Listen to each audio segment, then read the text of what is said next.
أعوذ بالله السميع العليم من الشيطان اللعين الرجيم. بسم الله الرحمن الرحيم. الحمد لله الملك الحق المبين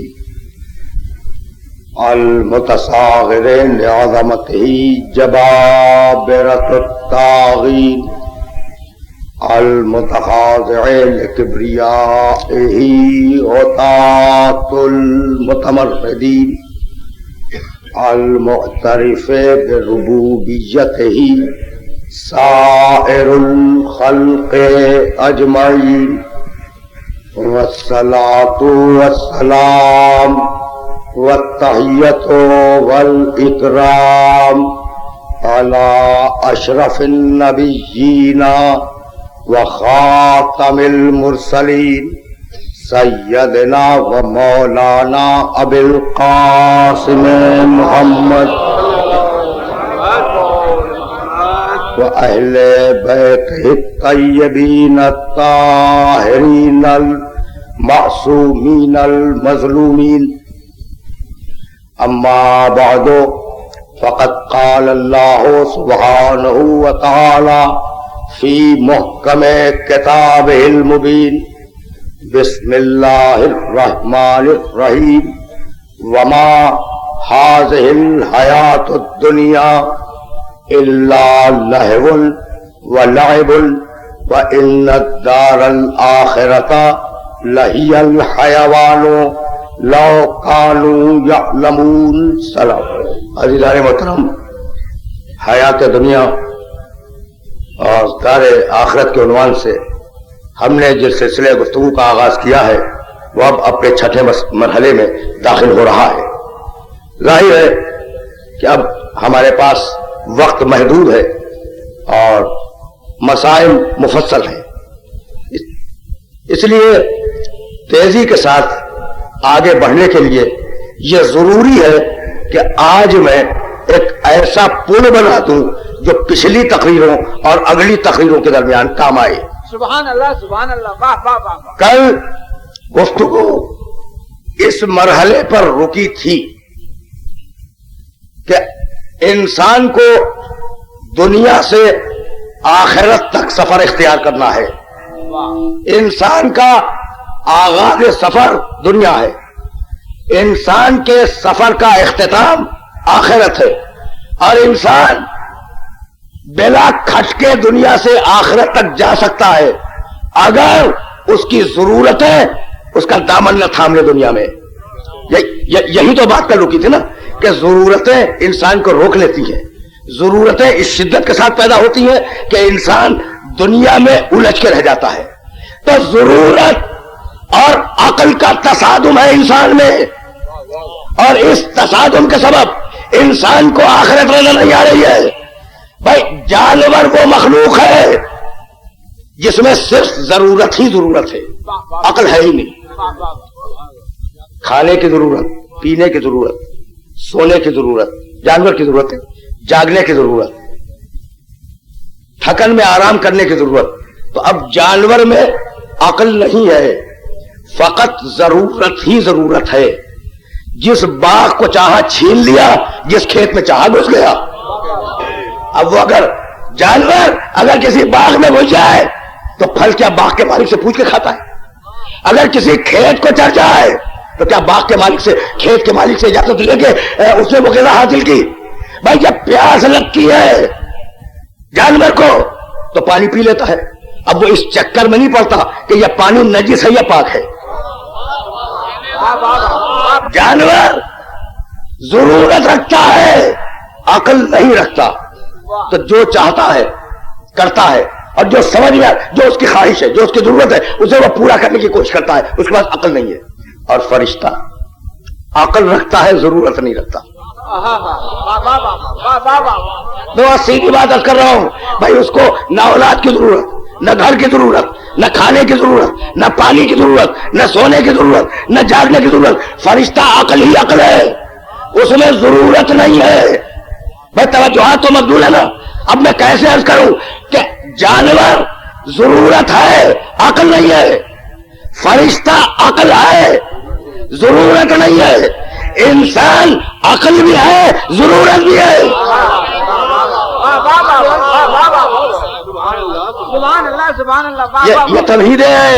یہ تمہید ہے اور کسی منزل تک سننے والوں کو لے جائیں گی۔ اب انسان میں عقل بھی ہے، انسان میں ضرورت بھی ہے۔ دو جملے کہوں گا اور یہ دونوں جملے سننے والوں کے ذہن میں محفوظ ہو جائے۔ اب انسان میں عقل ہے، اس عقل سے کام لے، فرشتے سے اوپر چلا جائے، اور اگر ضرورت پر رک جائے تو جانور کے آگے انسان کے سر خم ہو جائیں۔ بھائی عجیب بات ہے، انسان ضرورت بھی رکھتا ہے عقل بھی رکھتا ہے، اگر ضرورت پر رک جائے تو جانور سے گر جائے، اگر عقل کی طرف چلا جائے تو فرشتوں سے بلند ہو جائے۔ نہیں، جملے کو بدل رہا ہوں، انسان اگر ضرورت میں منحصر ہو جائے تو جانوروں کو سجدہ کرے، اور انسان اگر عقل پہ اعتماد کر لے تو فرشتے انسان کو سجدہ کریں۔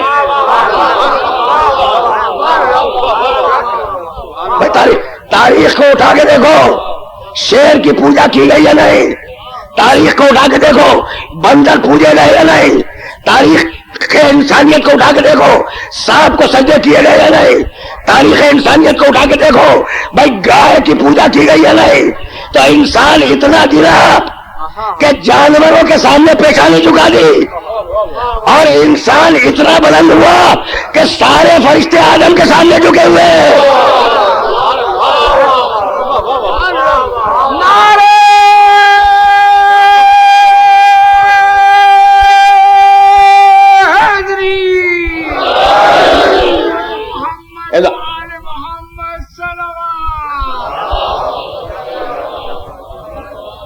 بھائی میں تو بار بار کہہ رہا ہوں، دن کی تقریر میں بھی کہہ رہا ہوں اور رات کی تقریر میں بھی کہہ رہا ہوں کہ آیات قرآنی کو سامنے رکھ کر اپنے عقیدوں کی اصلاح کرو، فقط تنہا مان لینا یہ کافی نہیں ہے۔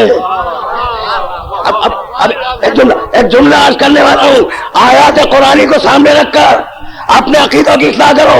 بھائی کب تک کہتے رہو گے کہ جبریل استاد محمد ہے؟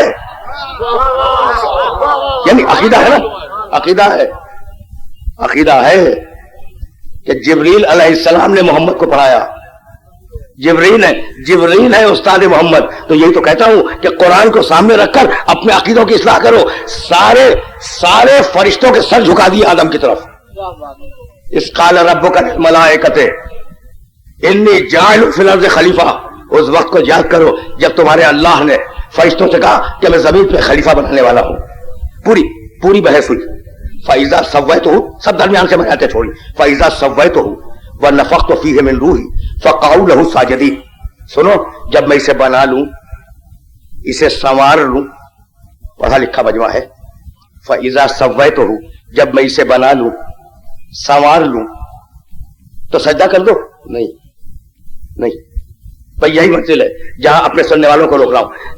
آدم کا پترا بن گیا، دھڑ پڑا ہوا ہے، سجدہ کرو؟ نہیں۔ فَإِذَا سَوَّيْتُهُ، جب میں اسے بنا لوں جب سجدہ کرو؟ نہیں۔ نَفَخْتُ فِيهِ مِن رُوحِي، جب میری روح اس میں چلی جائے جب سجدہ کرو۔ بھائی اگر توجہ کیجیے گا تو سجدہ کروانا تھا روح کو، اگر تنہا پتلے کو سجدہ ہو جاتا تو بت پرستی ہوتی۔ یعنی اس طریقے سے بھی سمجھنے کی ضرورت ہے، جس طریقے سے اپنے سننے والوں کی خدمت میں بات کو پیش کرنا چاہ رہا ہوں۔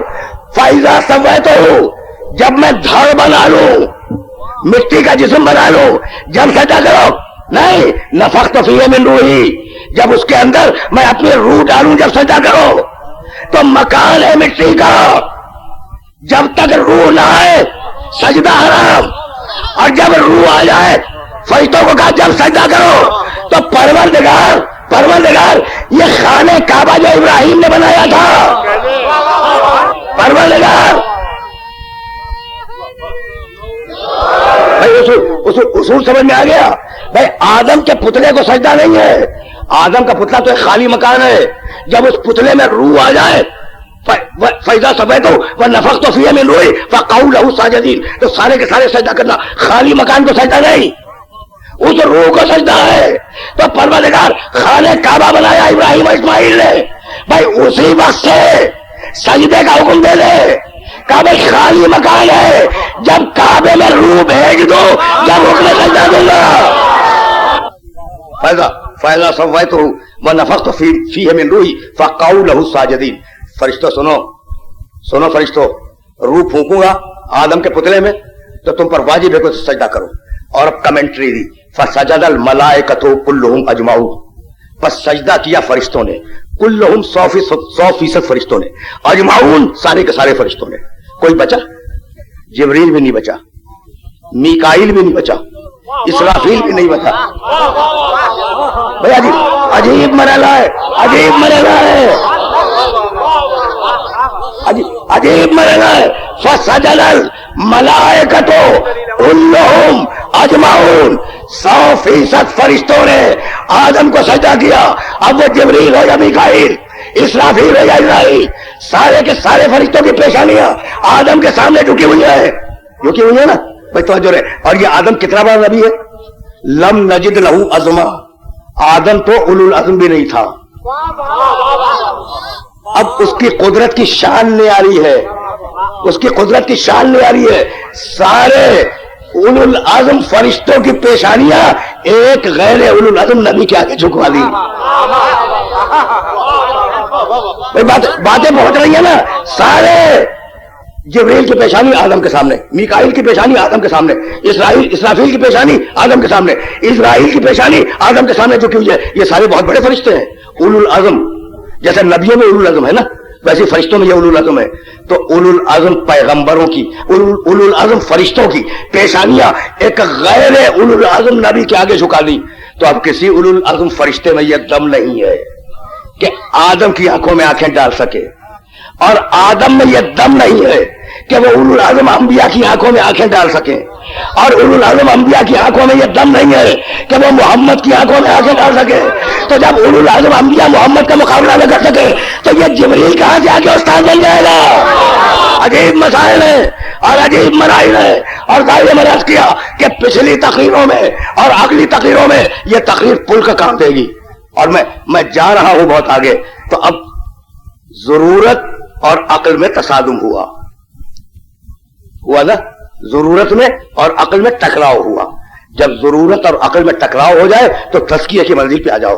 مقام محمد عربی کو اگر کل سمجھا سکا ہوں تو وہیں سے آگے جانا چاہ رہا ہوں. یتلو علیہم آیاتہ ویزکیہم, مقام تزکیہ پہ آ جاؤ, اس کی صحبت میں آ کے بیٹھو, پاک بنو, پاک ہو جاؤ. اور یہ مقام تزکیہ ہے کیا؟ تقرب اللہ. تمہیں اللہ سے قریب ہونا ہے. جب قریب ہونے کا مطلب یہ نہیں کہ اللہ کسی خاص مقام پہ ہے اور آپ ٹہلتے ہوئے اس تک چلے جائیں. یہ معنوی قرب ہے, روحانیت میں قریب ہونا ہے, روحانیت میں قریب ہونا ہے. تو جہاں انسان کے مزاج میں, پچھلی ساری تقریروں کا خلاصہ ہے, جہاں انسان کے مزاج میں یہ کیفیت پیدا ہوئی کہ مجھے اللہ سے قریب ہونا ہے, اسی کا نام عبادت ہے. عبادت اسی کا نام ہے. بھائی توجہ رکھیے گا. تو اب عبادت سانپ کی نہیں ہوگی, عبادت بچھو کی نہیں ہوگی, عبادت بندر کی نہیں ہوگی. بھائی وہ تو عقل ہی نہیں رکھتے. عبادت صاحبان اقتدار کی بھی نہیں ہوگی. پچھلی تاریخوں میں کچھ صاحبان اقتدار اپنے آپ کو خدا کہلواتے رہے, لیکن عبادت ان کی بھی نہیں ہوگی, اس لیے کہ ان کے دروازے بھی 12 بجے رات کو بند ہو جاتے ہیں.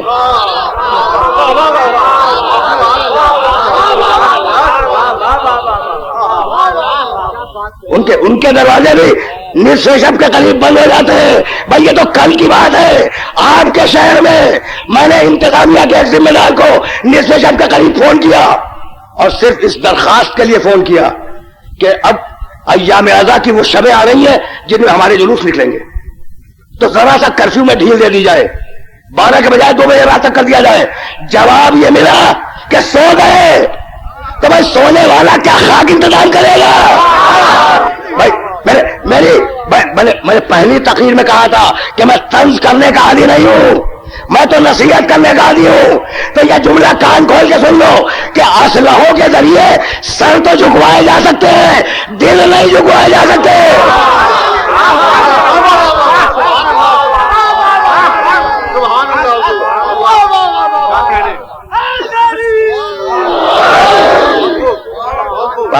باتیں پہنچ رہی ہے نا. تو کیا یہ کیا ہے صاحبان اقتدار؟ ان کی حیثیت کیا ہے تاریخ انسانیت میں؟ ان کی عبادت کریں؟ نہیں، ان کی عبادت نہیں ہوگی. تو اب عبادت کس کی؟ الہی بابوں کا مفتوح للطالبین. پروردگار سارے دروازے بند ہو گئے، آدھی رات کے قریب سب نے اپنے دروازے بند کر دیے. پروردگار فقط ایک تیرا دروازہ ہے جو تیرے چاہنے والوں کے لیے کھلا ہوا ہے.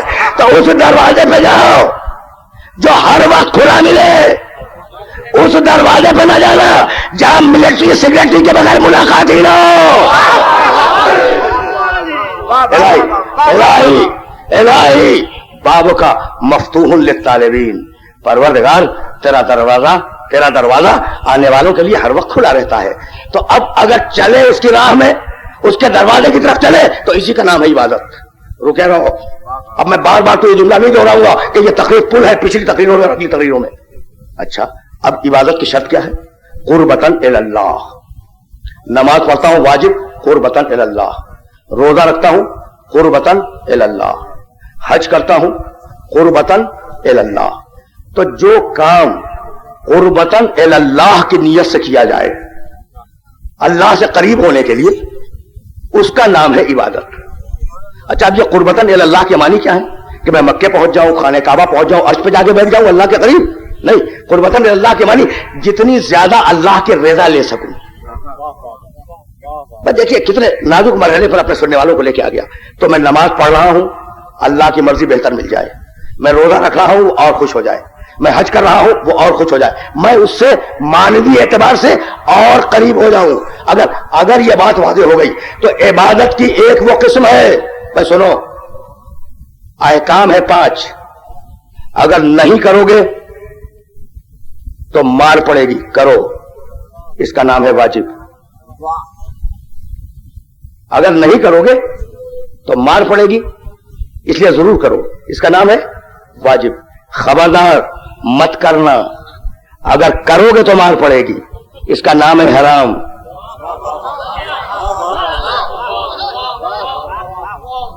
بڑے آسان لفظوں میں احکام خمسہ کی وضاحت کر رہا ہوں. کرو، نہیں کرو گے تو مار پڑ جائے گی، نام ہے واجب. خبردار مت کرنا، اگر کیا تو مار پڑے گی، اس کا نام ہے حرام. بھائی کرو تو اچھا ہے، نہ کرو تو کوئی حرج بھی نہیں، اس کا نام ہے مستحب. کرو تو اچھا ہے، نہ کرو کوئی حرج نہیں، اس کا نام ہے مستحب. اچھا سنو بھائی، نہ کرو تو اچھا ہے، کر لو تو ہمیں اعتراض نہیں، اس کا نام ہے مکروہ. واجب، حرام، مستحب، مکروہ. اور اب ایک آخری عمل بچا جو ہماری زندگی کا دار و مدار ہے، اس کا نام ہے مباح. اب تمہاری مرضی ہے، چاہے کرو چاہے نہ کرو. کھانا کھاؤ تمہاری مرضی، نہ کھاؤ تمہاری مرضی. پانی اس وقت پیو تمہاری مرضی، پانی اس وقت پیو تمہاری مرضی. 1 گلاس پانی پیو تمہاری مرضی، 2 گلاس پانی پیو تمہاری مرضی. بھائی روٹی کھاؤ تمہاری مرضی، چاول کھاؤ تمہاری مرضی. مباح. تو واجب کم ہے، حرام کم ہے، مستحب کم ہے، مکروہ کم ہے، مباح انسان کی زندگی میں سب سے زیادہ ہے. بات واضح ہو گئی نا؟ اچھا دیکھیے، بڑے عجیب مراحل ہیں جہاں اپنے سننے والوں کو روکے ہوا ہوں اور بڑی آسانی کے ساتھ آگے جانا چاہ رہا ہوں. عبادت کیا ہے؟ واجب، جو کام کرو قربتاً الی اللہ. اچھا مستحب کیا ہے؟ وہ بھی عبادت ہے. واجب عبادت، مستحب عبادت. لیکن میں پانی پیوں یہ تو عبادت نہیں ہے نا. اچھا میں کھانا کھاؤں بیٹھ کے روٹی یا چاول، یہ تو عبادت نہیں ہے نا. اچھا میں سو جاؤں، اب سو جانا تو کوئی کام بھی نہیں ہے، لیکن یہ کوئی عبادت تو نہیں ہے نا. خدا کی قسم کتنا کریم ہے وہ اللہ. کہتا ہے واجب کو عبادت مانتا ہوں، مستحب کو عبادت مانتا ہوں، لیکن اگر تم نے کھانا اپنے پیٹ کی آگ کو بجھانے کے لیے کھایا تو یہ مباح ہے. اور اگر اس لیے کھایا کہ میں نے حکم دیا تھا تو اب یہی مباح عبادت بن گیا. آہستہ آہستہ جا رہا ہوں، لیکن میرے پاس بہت زیادہ گھنٹے نہیں ہیں، چند گھنٹے ہیں اور انہیں میں مسائل حل کرنا ہے، اس لیے آج اس رخ سے بات کو سن لو. تو اب کھانا کھایا شکم کی آگ بجھانے کے لیے، مباح ہے، کوئی عبادت نہیں. اور اگر اللہ کی مرضی کی اطاعت میں کھایا، عبادت ہے. پانی پیا، پیاس لگی ہوئی تھی، مباح ہے. اور اگر یہ سوچ کے پیا کہ میرے اللہ نے کہا ہے کہ جب پیاس لگے تو پانی پی لیا کرو، ادھر اللہ ذہن میں آیا، مباح عبادت بن گیا. بات واضح ہو رہی نا؟ تو ہمارا ہر عمل عبادت نہیں ہے. توجہ، لیکن اب روک رہا ہوں سارے سننے والوں کو، ہمارا ہر عمل عبادت نہیں ہے. ہم نماز پڑھیں عبادت ہے، روزہ رکھیں عبادت ہے، حج کریں عبادت ہے، زکات دیں عبادت ہے، مجلس حسین میں آئے عبادت ہے، کھائیں عبادت نہیں ہے، پانی پیے عبادت نہیں ہے، لیکن کوئی نیت نہیں کرتا. سوئے عبادت نہیں ہے، جاگے عبادت نہیں ہے، دفتر میں جائے عبادت نہیں ہے. تو ہمارا تھوڑا سا عمل عبادت اور باقی عمل مباح. اور اب محمد عربی قل ان صلاتی و نسکی و محیایا و مماتی للہ رب العالمین، رسول کہہ دو میری پوری زندگی عبادت ہے.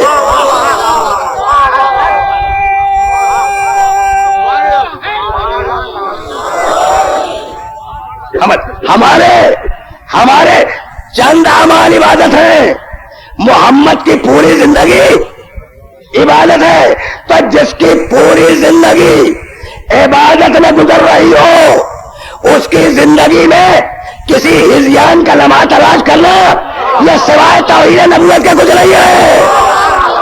بہت آہستہ آہستہ اپنے سلسلہ فکر کو آگے لے جا رہا ہوں. تو پوری زندگی عبادت ہے، پوری زندگی مقام قرب میں گزر رہی ہے. اب یہیں سے آگے بڑھ رہا ہوں اور ایک جملہ عرض کروں گا، بس قریب ہوتے جاؤ. یہ عبادت ہے.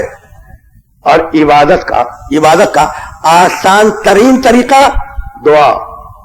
اذا سألک عبادی، بھائی عجیب، انی فانی قریب اجیب دعوت الداعی اذا دعان.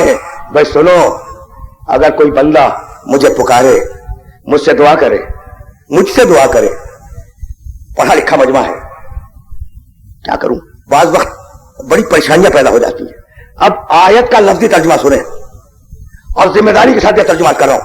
اذا سالک عبادی انی، محمد جب لوگ تم سے مطالبہ کریں، تم سے مانگیں، انی مطالبہ تم سے ہو اور چاہے کہ میں پورا کر دوں، تو ان لوگوں سے کہہ دو انی قریب، میں بہت قریب ہو جاتا ہوں بندوں کے.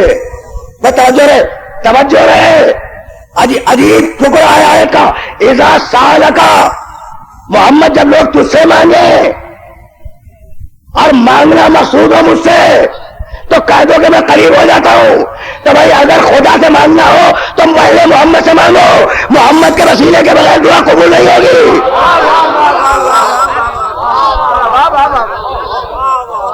بات تو بات ہو گئی نا. اذا سالک عبادی انی فانی قریب اجیب دعوت الداعی اذا دعانی فلیستجیبوا لی ولیؤمنوا بی لعلہم یرشدون.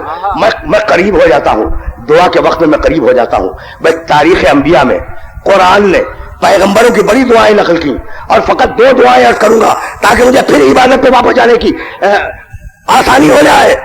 نوح نے دعا کی، رب اغفر لی ولوالدی ولمن دخل بیتی مومنا، پروردگار میری مغفرت کر دے. بھئی یہ نوح کی دعا ہے. نوح پہلے اولو العزم نبی صاحب شریعت ہے پہلے، اور وہ دعا مانگ رہے ہیں، اور یہ دعا قرآن میں اللہ نے محفوظ کی، رب اغفر لی، پروردگار پہلے میری مغفرت کر دے، ولوالدی، اور بعد میں میرے والدین کی مغفرت فرما. پہلے اپنے لیے دعا، پھر والدین کے لیے دعا. ولمن دخل بیتی مومنا، اور جو میرے گھر میں مومن بن کے داخل ہو جائے اس کی بھی مغفرت فرما دے. یہ نہیں کہا کہ جو میرے گھر میں ہے اس کی مغفرت کر دے، اس لیے کہ نوح کی بیوی بھی گھر میں بیٹھی ہوئی تھی. خانہ نبوت میں شرط لگی ہوئی ہے، خانہ نبوت میں جو مومن بن گیا ہے اس کی مغفرت کی دعا. تو نوح نے کہا پروردگار پہلے مجھے بخش دے، پھر کہا میرے والدین کو بخش دے، پھر کہا جو مومن میرے گھر میں آ جائیں ان کو بخش دے. ایک دعا سن لی آپ نے.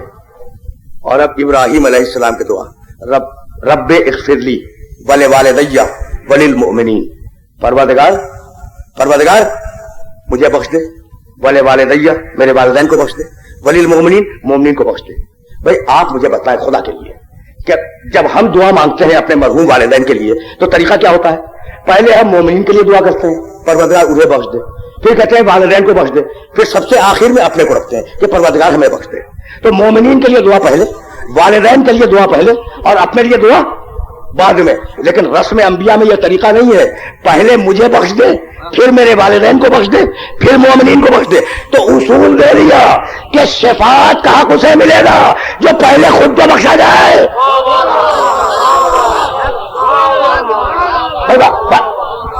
بات پہنچ گئی تو یہیں سے میں آگے جا رہا ہوں. حق کے شفاعت اسے دوں گا جس جو پہلے سے بخشا ہوا ہو. تو پہلے نوح نے دعا مانگی مجھے بخش دے, ابراہیم نے دعا مانگی مجھے بخش دے. جب اعلان ہو گیا کہ یہ بخشے ہوئے تو اب جس کی بھی شفاعت کرے وہ بارگاہ الہی میں قبول ہوگی. بھائی یہی سبب ہے کہ بخشوانے کا دعویٰ سوائے خاندان آل محمد کے کہیں نہیں ملتا. کبھی علی کہتے ہیں کہ مت گھبراؤ میں بخشوا دوں گا, کبھی حسین کہتے ہیں مت گھبراؤ میں بخشوا دوں گا, کبھی سیدہ کسی خاتون سے کہتی ہے مت گھبرا میں بخشوا دوں گی, کبھی حسین ابن علی اپنے اصحاب سے کہتے ہیں مت گھبراؤ جنت میں نے تمہیں دے دی میں بخشوا دوں گا. تو بھائی میں دیکھتا رہا پوری تاریخ کہ کہیں کوئی مسلمان تو کہے کہ میں بخشوا دوں گا. پوری تاریخ اسلام. ایک جملہ کہہ رہا ہوں اور ممبر کی ذمہ داری کے ساتھ عرض کر رہا ہوں. پوری تاریخ اسلام دیکھ ڈالی کہ کوئی تو کہے, بڑے بڑے لوگ گزرے ہیں نا اسلام میں, کوئی تو کہے اپنے مریدوں سے کہ مت گھبراؤ میں بخشوا دوں گا. اب میں نے تاریخ اسلام کے اوراق پلٹے, خلفائے راشدین گزرے, خلفائے بنی امیہ گزرے, خلفائے بنی عباس گزرے, ساسانی بادشاہ گزرے, سلجوقی بادشاہ گزرے, آل عثمان گزرے, بڑے بڑے فقہا گزرے, بڑے بڑے صوفیہ گزرے, بڑے بڑے مزاروں میں بسنے والے گزرے. لیکن کسی نے یہ نہیں کہا اپنے مرید سے کہ مت گھبراؤ ہم بخشوا دیں گے. ارے یہ وعدہ تو وہ کرے جسے اپنے بخشے جانے کا یقین ہو. بہت تیزی سے آگے جا رہا ہوں اور مجھے رکنا نہیں ہے.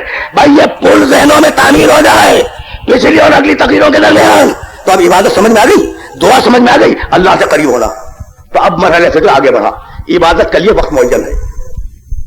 نماز مغرب کی دن کے 10 بجے پڑھو منہ پہ مار دی جائے گی. اچھا ادا کی نیت سے, قضا تو ہر وقت واجب ہے نا. میں نے کہا یہ فقہی مسئلہ بھی واضح کر لوں.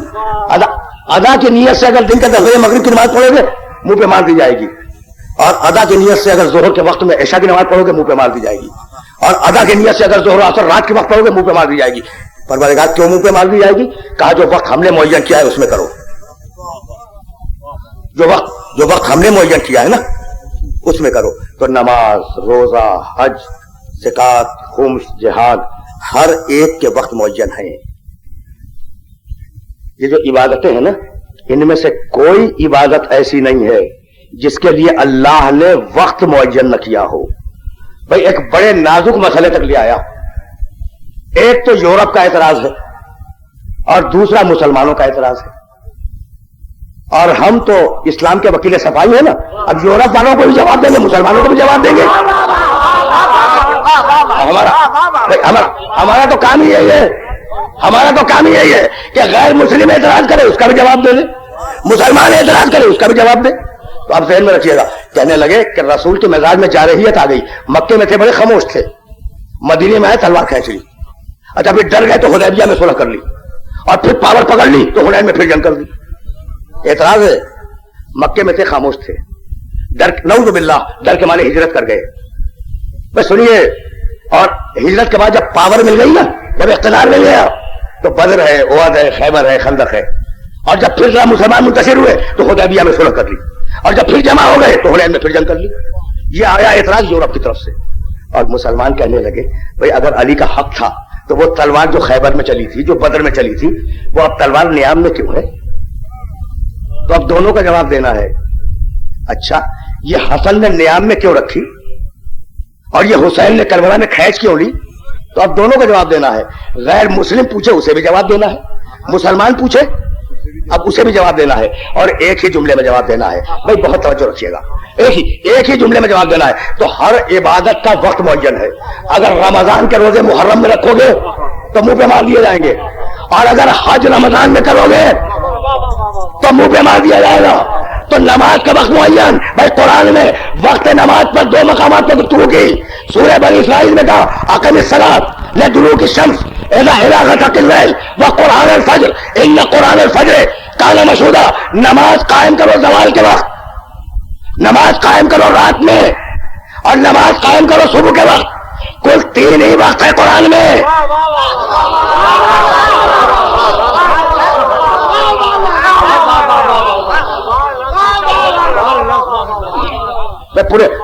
پورے قرآن میں نماز کے وقت 2 ہی جگہ پہ آئے ہیں. ایک آیت آپ نے سن لی، اور اب سورہ ہود، اور سورہ ہود کی 11ویں آیت، اقیم الصلاۃ طرفا من اللیل. یعنی عجیب میں بہت ماننا چاہتا ہوں. اقیم الصلاۃ طرفی النہار وزلفا من اللیل. نماز قائم کرو دن کے آغاز میں، نماز قائم کرو دن کے اختتام پر، نماز قائم کرو رات میں.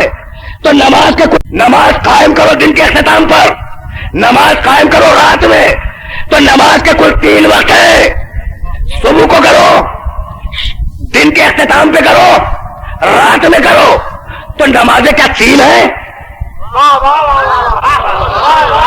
نمازیں تو 5 ہیں نا، نمازیں 5 ہیں اور وقت 3 ہے. تو ہم سے نہ پوچھنا کہ ملا کے کیوں پڑھ رہے ہو، ان سے پوچھنا کہ الگ کر کے کیوں پڑھ رہے ہو. بھائی کتاب تو کافی تھی نا، تو اسی کتاب میں لکھا ہوا تھا، کتاب کافی تھی، اور اسی کافی کتاب میں لکھا ہوا تھا کہ نماز کے 3 وقت ہیں. تو اب رسول نے بتلا دیا کہ نماز کے 3 وقت ہیں، ہم نماز پڑھ رہے ہیں. رسول نے بتلا دیا. بھائی توجہ رکھیے گا کہ رمضان میں روزہ رکھنا، کسی اور مہینے میں نہیں. واجب روزے رمضان میں ہم روزے رکھ رہے ہیں. رسول نے کہا ذی الحجہ میں حج کرنا، وقت بھی معین کیا اور تاریخ بھی معین کی، مہینہ بھی معین کیا، اس سے ہٹ کے نہیں ہوگا. تو اب خمس کے لیے کہا کہ سال کی 1 تاریخ معین کرو، جب دوسرے سال وہی تاریخ آ جائے خمس نکالو، زکات نکالو. تو ہر ایک کا وقت معین کر دیا نا. توجہ کیجیے گا، نماز کے لیے شرط نہیں ہے کہ معصوم کے حکم سے پڑھیں، حکم آ گیا پڑھ رہے ہیں. روزے کے لیے شرط نہیں ہے کہ حکم معصوم سے روزہ رکھیں، حکم آ گیا کر رہے ہیں. لیکن جہاد کے لیے شرط ہے. غیبت میں میرا ایک سننے والا سنیں، ایک سننے والا، غیبت میں اذن معصوم کے بغیر جہاد ساقط ہے. تو روزے کا وقت ہمیں معلوم، نماز کا وقت ہمیں معلوم، حج کا وقت ہمیں معلوم، خون کا وقت ہمیں معلوم، زکات کا وقت ہمیں معلوم، لیکن جہاد کا وقت ہمیں نہیں معلوم. معلوم ہے فقط معصوم کو. اب معصوم پہچانتا ہے کہ جہاد کا وقت کب ہے کب نہیں. ہجرت میں دیکھا کہ نہیں ہے، تلوار نیام میں رکھی. بدر میں دیکھا کہ وقت آ گیا، کھینچ لی. کچھ بات واضح ہوئی. بھائی ہجرت میں دیکھا کہ وقت نہیں آیا جہاد کا، تلوار نیام میں رکھی. بدر میں دیکھا کہ وقت آ گیا، تلوار کھینچ لی. حدیبیہ میں دیکھا کہ وقت چلا گیا، تلوار نیام میں رکھ لی. حنین میں دیکھا کہ وقت آ گیا، تلوار کھینچ لی. بعد رسول علی نے دیکھا کہ وقت چلا گیا، تلوار نیام میں رکھی. جمل میں دیکھا کہ وقت آ گیا،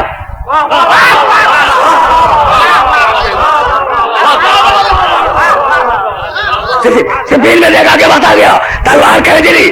حسن نے بعد علی دیکھا کہ وقت چلا گیا، تلوار رکھ لی. حسین نے بعد حسن دیکھا کہ وقت آ گیا، تلوار کھینچ لی. تو معصوم کیا عمل ہے یہ تم درمیان میں کہاں سے آ گئے؟ مسائل ہے. پہلی جنگ بدر، پہلی جنگ ہے سن 2 ہجری میں. اور رسول نے، بھائی اب میں کیا عرض کروں، کیا اپنے رسول کی طرف سے نعوذ باللہ معذرت پیش کروں، جس کا اٹھنا بھی عصمت ہے، جس کا بیٹھنا بھی عصمت ہے. رسول نے جارحیت نہیں کی. جب قافلہ چل پڑا ہے مدینے سے جنگ کے لیے، جب رسول نے دوستوں کو جمع کیا اور دوستوں کو، بھائی اب سنتے جاؤ، جنگ بدر میں 2-4 جملے سنتے جاؤ. میں نے توہین رسالت سے گفتگو شروع کی، توہین رسالت پہ گفتگو ختم کروں گا. سنو اب کبھی اس طریقے سے بھی سن لیا کرو، یہ ذہن میں رہے. توہین رسالت خبردار نہ کرنا.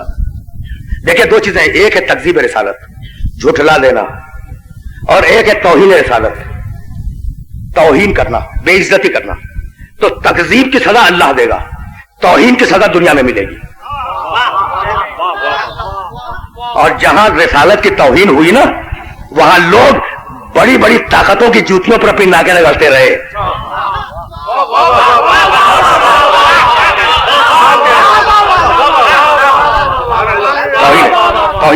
توہین رسالت کی سزا دنیا ہی میں مل جایا کرتی ہے. تو اب یہ توہین رسالت ذہن میں رہے. بدر ہوئی، اچھا تو بدر کی شان سے ہوئی؟ رسول نے قرآن میں آیا تھا شاورہم فی الامر. رسول کبھی کبھی یہ جو ساتھی ہیں نا تمہاری صحبت کے فیض یافتہ، ان سے امر میں مشورہ کر لیا کرو. میں ہمیشہ شاورہم اسی سے نکلا ہے شورا، امر میں شورا کر لیا کرو. تو میں کبھی کبھی سوچا کرتا ہوں کہ بڑا مناسب حکم ہے، اس لیے کہ مشورہ فقط علم میں اضافے کے لیے نہیں ہوتا، مشورہ کبھی دل کا راز معلوم کرنے کے لیے بھی ہوتا ہے. بہت سیدھی. اچھا بڑا ناز ہے مسلمانوں کو بڑا ناز ہے، پڑھا لکھا مجمع ہے. اب میں دلیل پیش کر کے جملہ کروں.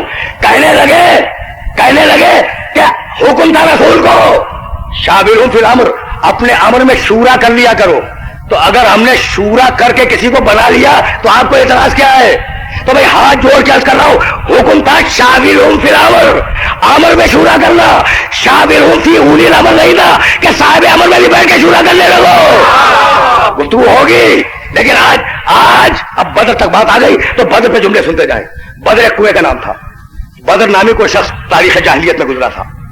اب کبھی کبھی میرے نوجوان دوستوں کے جنرل نالج میں اضافے کے لیے میں کچھ تاریخی واقعات اس لیے بیان کر دیتا ہوں کہ ذہنوں کے اندر محفوظ ہو جائے. یہ جو جنگ بدر ہے نا، اسلام کی پہلی جنگ، یہ بدر کے معنی کیا ہے؟ ایک شخص تھا، اس نے ایک بنجر میدان میں ایک کنواں کھدوایا تھا تاکہ جب قافلے گزرے تو اسے پانی پیئے. اس کنویں کا نام ہوا بیر و بدر، بدر کا کنواں. اور بیر نکل گیا، فقط بدر رہ گیا. جیسے یثرب اور خیبر دو بھائی تھے، دونوں نے بستیاں آباد کی تھی، اور مدینہ تو یثرب، مدینہ تو خیبر کہلاتا تھا. مدینہ نکل گیا، یثرب اور خیبر رہ گیا. اور جب مسلمان ہجرت کر کے مدینے میں گئے تو انہوں نے یثرب نکال کے پھر مدینہ رکھ دیا. یہ تاریخ کا عمل ہے، یہ سوشیالوجی کا عمل ہے جو ہوتا رہتا ہے. تو خبر ملی پیغمبر کو کہ آ رہے ہیں مشرک حملہ کرنے کے لیے. دفاعی جنگ ہے، رسول نے حملہ نہیں کیا. اگر رسول نے حملہ کیا ہوتا تو یہ جنگ مکے کے مدافعات میں ہوتی، مدینے میں نہ ہوتی. کبھی سوچو تو، کبھی اس اینگل سے جو غور کرو، یہ جنگ مکے کے مدافعات میں ہوتی، مدافعات مدینہ میں نہ ہوتی. رسول کو خبر ملی کہ چند میل کے فاصلے پر مشرکین کے لشکر نے پڑاؤ ڈالا ہے. کہا بھائی تمہاری رائے کیا ہے؟ مشورہ. تمہاری رائے کیا ہے؟ تو اب تاریخ کا جملہ عرض کروں. کہا یا رسول اللہ انتظار کیجئے یہاں تک کہ منافقین اور مشرکین یہ جو بھی آئے ہیں نا، یہ مدینے کی گلیوں میں آ جائیں تو انہیں گھیر کے مار لینے میں بڑی آسانی ہوگی. کتنا اچھا مشورہ ہے کہ شہر کے اندر آ جانے دیجئے، شہر کے اندر آ جانے دیجئے تو گلیوں میں گھیر کے مار لینے میں آسانی ہوگی. اب مجھے نہیں معلوم کس نے کہا، لیکن سلمان نے جواب میں کہا کہ لیکن ایک آسانی اور ہوگی کہ اگر خوف جان ہوگا تو بھاگنے میں بھی بڑی آسانی ہو جائے گی. فوجیں نکلی. اچھا اب سچویشن دیکھیں. بات کا لطف جبھی ہے، میرے پاس بہت زیادہ وقت نہیں ہے، 15 دقیقوں میں فضائل اور مصائب، بلکہ 15 دقیقوں سے کم میں فضائل اور مصائب دونوں بیان کرنے ہیں. لیکن یہ جنگ جب بیچ میں آ گئی تو سنتے چلیں. جانا ہے تکذیب رسالت تک اور گفتگو کو وہیں ختم کرنا ہے. مشرک جب آئے تو ایک طرف ہے مدینہ، دوسری طرف ہے بدر، اور بیچ میں ہے مشرکین کی فوج. اب مسلمان مدینے سے نکلے، مشرکین کی فوج کے سامنے صفارہ ہوئے، اپنے صفیں لگائیں. کنواں کہاں ہے؟ مشرکین کی فوج کے پیچھے. پانی مسلمانوں کے پاس نہیں ہے، میں یہی روک رہا ہوں. اب واپس جا کے مدینے سے پانی لائے، میلوں کا فاصلہ ہے، اور کنواں فوج مشرکین کے پیچھے ہے. تو شام کے وقت، ابھی بدر ہوئی نہیں ہے، بدر ہوگی دوسرے دن، شام کے وقت مغرب سے پہلے، بھائی تاریخ ہے، خدا کی قسم تلس میں ہو شبہ نہیں ہے، سنو. تاریخ تبری، حبیب السیر، روضۃ الصفا، کامل ابن اسیر، ابن خلکان، کون سا احمد ابن حنبل، شیخ جلابی المحدث، یہ سارے بزرگ لکھتے ہیں. ان کے حوالے سے کر رہا ہوں. امام احمد بن حنبل بڑی جلیل القدر شخصیت ہے، انہوں نے بھی اس واقعے کو لکھا کہ اب کنواں ہے فوج مشرکین کے پیچھے، شام کا وقت ہے، ابھی مغرب نہیں ہوئی کہ ایک مرتبہ پیغمبر نے اپنی فوج کے ایک ایک سپاہی کو دیکھا اور دیکھنے کے بعد کہنے لگے من یستسقی لنا من الماء، تم میں سے ہے کوئی ایسا جو کنویں سے جا کے ہمارے لیے پانی لائے؟ سب ایک دوسرے کا منہ دیکھ رہے ہیں. تاریخ میں کل 4 مقامات ہیں جہاں پیغمبر نے اپنی آفر کو اوپن کیا ہے. ذوالعشیرہ میں کہنے لگے ہے کوئی میری مدد کرنے والا؟ میں کچھ بات واضح ہوئی. 4 ہی تو مقامات ہیں جہاں سارے مسلمانوں کو مخاطب کیا. ذوالعشیرہ میں کہنے لگے ہے کوئی میری مدد کرنے والا. ہجرت میں کہنے لگے ایکم جبیت والا فراجی ہے کوئی آج کی رات میرے بستر پہ سونے والا. بدر میں کہنے لگے ہے کوئی پانی کا لانے والا. خندق میں کہنے لگے ہے کوئی عامر کے مقابلے میں جانے والا. اور جہاں اٹھا وہاں علی اٹھا. آف دا ریکارڈ ایک جملہ سنتے جاؤ. ذوالعشیرہ میں کہا ہے کوئی میری مدد کرنے والا؟ علی نے کہا یا رسول اللہ میں مدد کروں گا. بعد میں مورخین نے لکھا کہ علی نے مدد کا وعدہ کیا تھا، واقعا رسول کو بچا لیا. تو ذوالعشیرہ میں علی نے رسول کو بچا لیا. توجہ رکھیے گا، جب عامر کا سر لے کے آئے ہیں نا خندق کے میدان میں، تو حضرت فاروق رضی اللہ تعالیٰ عنہ نے پیغمبر اکرم سے کہا تھا کہ یا رسول اللہ آج علی نے اسلام کو بچا لیا.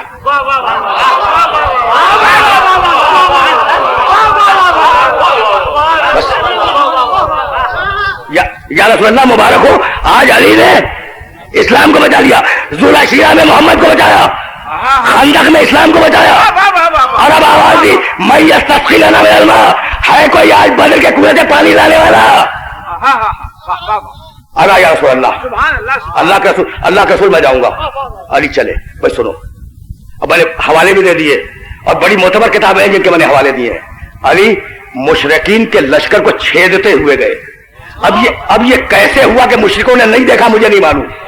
یہ واقعہ 2 ہی مرتبہ ہوا. یا شب ہجرت رسول توڑتے ہوئے گئے،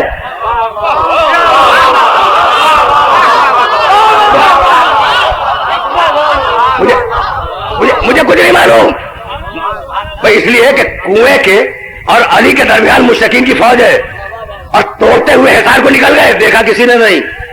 تو یا رسول نے شب ہجرت کیا یا علی نے شب بدر کیا. گئے، کنواں تاریخ تھا، گہرا تھا. علی اترے. اب علی کے علاوہ وہاں ہے کون جو روایت کرے؟ اب علی خود کہتے ہیں کہ میں رسی کے ذریعے مشکیزہ اپنے دوش پہ باندھے ہوئے کنویں کے اندر اترا اور میں مشکیزہ بھرنے لگا. اتنے میں ایک تند ہوا آئی. رک جائیں بھائی، تند ہوا سے پہلے سنیں. ادھر علی چلے مشکیزہ لے کے. امام غزالی رحمت اللہ علیہ کبھی کبھی ایسے بھی سن لیں، جب علی چلے ہیں نا، جنگ بدر وہ واحد جنگ ہے جہاں اللہ نے فرشتوں کی مدد بھیجی. واحد جنگ ہے، اس کے علاوہ فرشتوں کی مدد نہیں آئی. تو ایک مرتبہ اللہ نے جبریل کو، میکائیل کو، اسرافیل کو کہا تحیروا لنصر محمد و حزبہ، جاؤ محمد اور ان کے لشکر کی مدد کرو. جبریل چلے اپنا لشکر لے کر، میکائیل چلے اپنا لشکر لے کر، اسرافیل چلے اپنا لشکر لے کر. توجہ رکھیے گا. علی کنویں میں اترے. کہتے ہیں کہ جیسے ہی میں کنویں میں اترا اور میں نے مشکیزے کو بھرنا چاہا، ایک تند ہوا چلی، اتنی تند کہ میں ہلنے لگا. اور ایک مرتبہ آواز آئی السلام علیک یا امیر المومنین. میں نے جواب میں سلام دیا. کہا کون؟ کہا آپ کا خادم جبریل. کہاں کے لیے آئے؟ کہا رسول کی مدد کے لیے جا رہا ہوں. پھر ایک تند آندھی چلی اور ایک مرتبہ آواز آئی السلام علیک یا امیر المومنین. جواب دیا. کہا تو کون؟ کہا اسرافیل، آپ کا خادم اسرافیل. کہا یہاں کیسے آئے؟ کہا رسول کی مدد کے لیے جا رہا ہوں.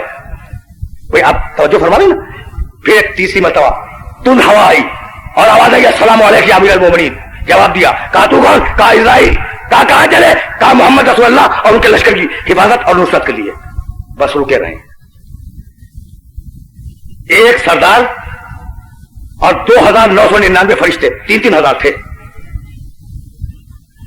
انہوں نے علی کو سلام کیا اور علی نے جواب سلام دیا. اب ایک جملہ پوچھنا چاہتا ہوں اپنے سارے محترم سننے والوں سے، اور تقریر آخری مرحلے میں داخل ہو رہی ہے. بس ایک سوال، علی کہاں ہے؟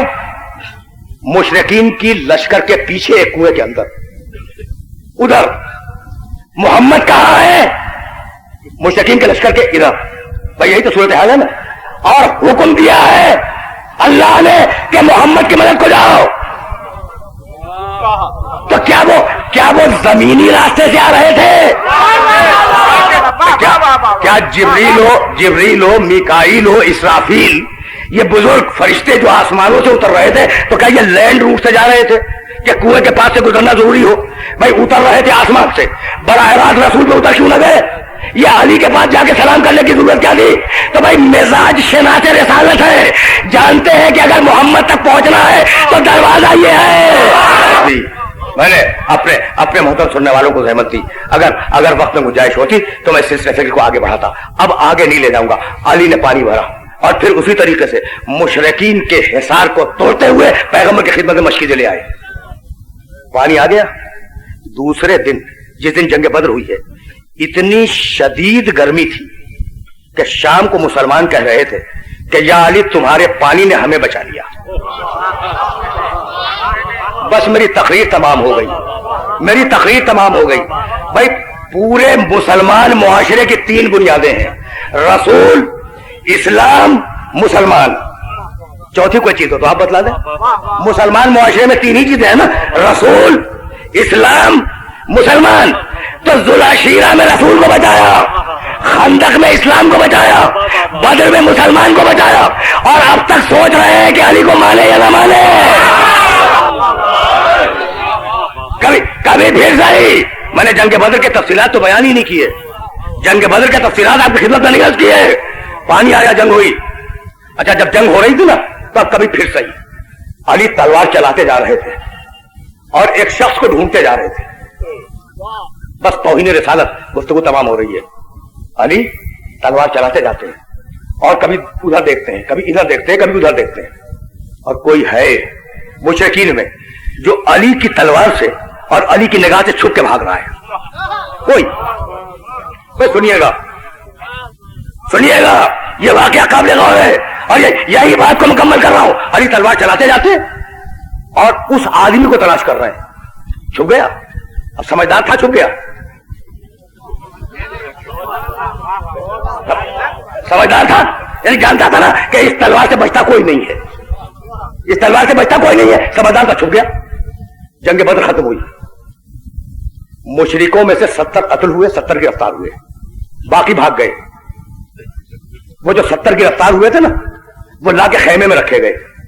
علی گئے اور جانے کے بعد ایک ایک کی صورت دیکھی، اب اسی کو پہچان رہے ہیں، اس کو جسے ڈھونڈ رہے تھے نا میدان میں اسے پہچان رہے ہیں۔ پہچان لیا، جیسے پہچانا تلوار نکالی، گردن مار دی۔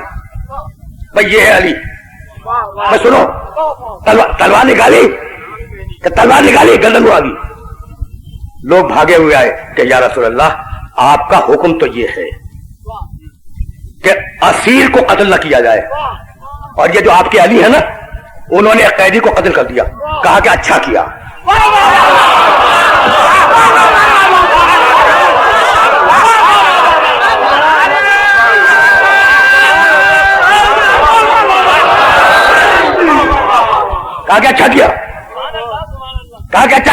کہا یا رسول اللہ مصلحت بتلائیں گے؟ بھائی مسلمان وہ ہے جو نبی سے مصلحت نہ پوچھے، نبی جو کہہ دے اس پہ عمل کرے۔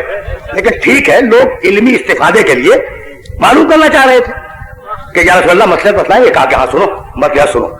بھائی بس میری تقریر تمام ہو گئی اور اب اس سے آگے بھائی دیکھیں 60 دقیقے مکمل ہو گئے اور مجھے اب مسائل پہ بھی چند جملے کرنے ہیں، اس سے آگے نہیں جاؤں گا۔ کہا سنو، علی نے اچھا کیا اسے قتل کر دیا۔ کہا اللہ کے رسول سبب؟ کہا بھائی بات یہ ہے کہ جب میں نے پہلی مرتبہ آواز بلند کی، قولو لا الہ الا اللہ تفلحوا، نبوت کا پہلا جب اعلان کیا تو یہ وہ سب مجھے جھٹلا رہے تھے، یہ وہ شخص تھا جس نے میرے چہرے پر لعاب دہن پھینکا تھا، میری توہین کی تھی۔ بھائی میری بات ختم ہو گئی، تکذیب کرنے والے بہت تھے، توہین کرنے والا ایک تھا۔ تکذیب کرنے والوں کو خدا سزا دے گا، توہین کرنے والے دنیا میں واجب القتل ہیں۔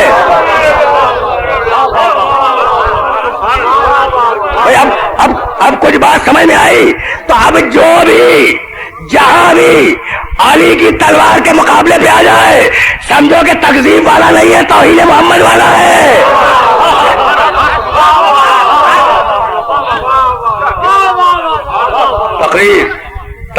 تقریر تمام ہو گئی۔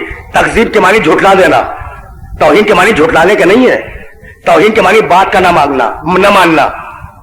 کچھ بات واضح ہو رہی ہے؟ تکذیب کے معنی انکار، توہین کے معنی انکار نہیں، بات کا نہ ماننا، کچھ مانگے نہ دینا، کہے چلے جاؤ نہ جانا، یہ سب توہین ہے نا. تو اب اس کا بل بھی اسمبلی میں لے جاؤ کہ جو توہین محمد کرے وہ واجب القتل.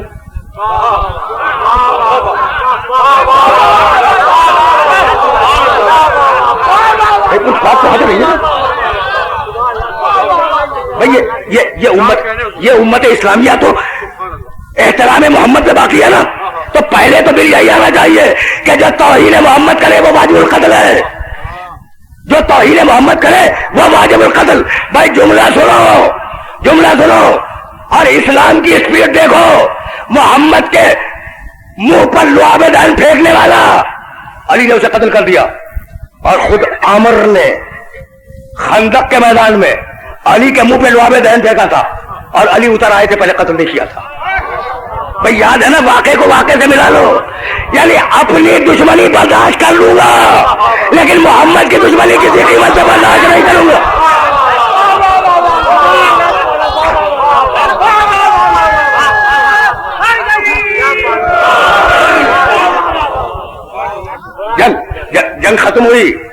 جنگ ختم ہوئی بھائی. واقعات ہیں کبھی پھر صحیح، میں تو فقط توہین محمد پہ آج رکنا چاہ رہا تھا. واقعات ہیں لیکن بدر کا گھاؤ اتنا گہرا تھا کہ جب حسین کا سر یزید کے سامنے لایا گیا، سننے کا قابل جملہ ہے.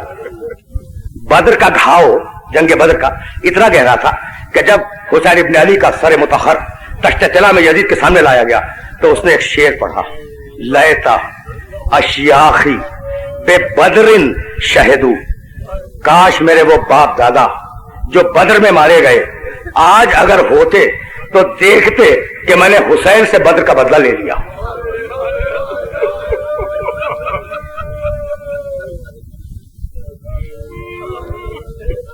ہے نا جملہ؟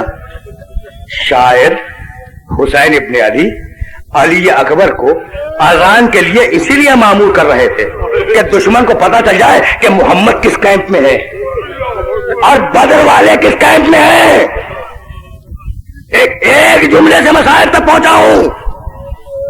ایک مرتبہ حجاج ابن مسروق شابی کو آواز دی، حسین کا سرکاری مؤذن حجاج ابن مسروق شابی. کہا حجاج آج صبح عاشور، آج اذان تم نہیں دو گے، تم اذان نہیں دو گے.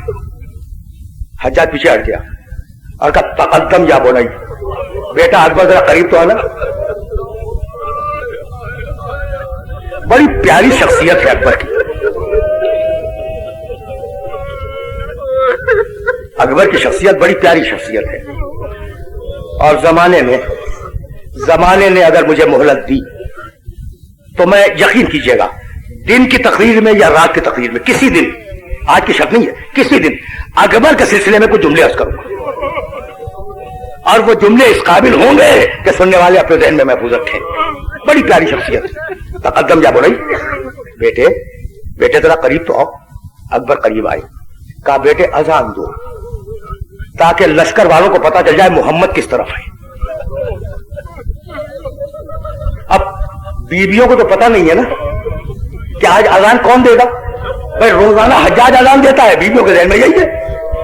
اکبر گلدستہ اذان پہ آئے اور ایک مرتبہ آواز دی اللہ اکبر. بیویوں کے کان میں یہ آواز گئی اور بیویاں اپنے اپنے خیموں سے دوڑی زینب کے خیمے کی طرف. شہزادی آپ نے سنا آپ کا بیٹا اذان دے رہا ہے.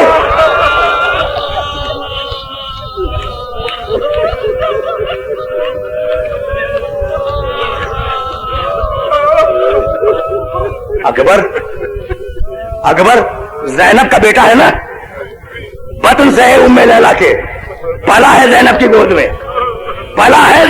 میں، اور کیوں پلا ہے تبھی عرض کروں گا. یہ جملہ میرے ذہن میں اسی اشرے میں بتلاؤں گا کہ ام لیلا کی گود میں نہیں پلا، زینب کی گود میں پلا ہے. شہزادی آپ کا بیٹا اذان دے رہا ہے. ساری بیویاں شہزادی زینب کے خیمے میں جمع ہو گئی. اکبر نے دوسری آواز دی اللہ اکبر. دوسری آواز پر بیویوں نے بال کھول دیے اور جب تیسری آواز بلند ہوئی اللہ اکبر تو ساری بیویوں کے ہاتھ بلند ہوئے، پروردگارا اس آواز کو باقی رکھنا۔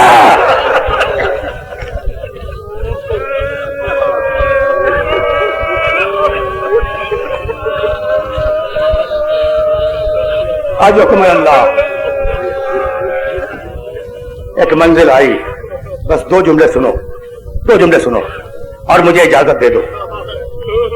ایک منزل آئی، بیٹا آیا باپ کی خدمت میں، بابا مجھے جنگ کی اجازت ہے، بس دو چار ہی جملے عرض کروں گا۔ بابا مجھے جنگ کی اجازت ہے۔ فتنفس الصعدا، حسین نے ٹھنڈی سانس لی، وَنَظَرَ مِنْ رَأْسِهِ إِلَىٰ قَدَمِهِ، اور اکبر کو سر سے پاؤں تک دیکھا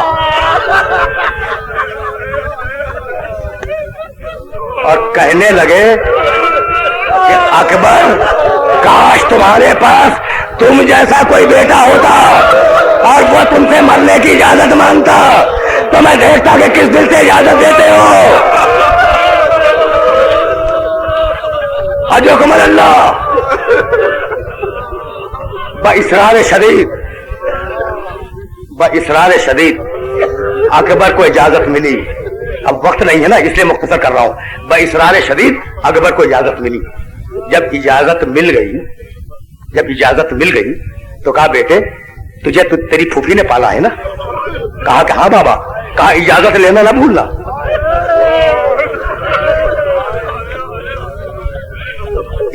اجازت لینا نہ بھولنا۔ کہا بابا پھوپھی سے پہلے اجازت لے کے آ رہا ہوں۔ عجیب جملے، پھوپھی سے پہلے اجازت لے کے آ رہا ہوں۔ کہا کہ اچھا جا اپنی ماں سے مل لے۔ کہا بابا ماں سے بھی اجازت لے لی۔ اب حسین اجازت دے چکے، پھوپھی اجازت دے چکی، ماں اجازت دے چکی۔ جوش ہے، جوان بیٹا ہے نا، جوان جوش ہے۔ اکبر نے اچھل کے گھوڑے پہ بیٹھنا چاہا۔ کہا بیٹا رک جا، تھوڑا سا کام اور رہ گیا ہے، رک جا۔ اکبر رکے، دوڑتے ہوئے خیمے میں گئے، ایک صندوق لائے، صندوق کھولا، رسول کا امامہ نکالا، اکبر کے سر سے رکھا۔